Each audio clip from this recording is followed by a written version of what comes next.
இது பாத்தீங்கன்னா ஒரு பிரைஸ் சேலஞ்ச் வீடியோ மாதிரி. இந்த வண்டி மாடல் பாத்தீங்கன்னா 2023 மாடலு R15M.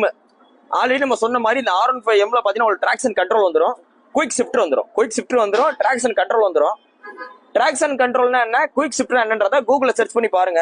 இந்த வண்டி மாடல் 2023 மாடலு, மொத்தமே 1791 கிலோமீட்டர் ஓடின வண்டி. அதாவது R15M தான் வெர்ஷன் 4ல டாப் மாடல். அந்த R15Mல இது டாப் மாடல். அப்படி என்ன இதுல டாப் மாடல் பாத்தீங்கன்னா டிஸ்பிளே பாத்தீங்கன்னா மாறும். இந்த டிஸ்பிளே மட்டும், அதாவது இந்த வந்து காமிங்க, இந்த ஸ்பீடோமீட்டர்ல டிஸ்பிளே பாத்தீங்களா, இந்த டிஸ்பிளே பாத்தீங்கன்னா உங்களுக்கு TFT டிஸ்பிளேல வந்துடும். இதுல பாத்தீங்கன்னா உங்களுக்கு 1791 கிலோமீட்டர் ஓடின ரெக்கார்டு காமிக்குது. இதை நம்ம எதையுமே குறைக்கவே முடியாது. இந்த டிஸ்பிளே மட்டும் பாத்தீங்கன்னா செட்டு பாத்தீங்கன்னா 22,000 வரும். இதான் இதுல உள்ள ஸ்பெஷாலிட்டி. வண்டி பாத்தீங்கன்னா தரமா இருக்கு. இந்த டிஸ்பிளே வர type, TFT display large screen வர டைப்பு. இதை நீங்க வெளியில மார்க்கெட்ல விசாரிச்சீங்கன்னா மினிமம் 1,85,000, 1,90,000 சொல்லுவாங்க இந்த டிஸ்பிளே வர்ற வண்டியை. ஏன்னா இது புது வண்டி 2,40,000 நெருக்கி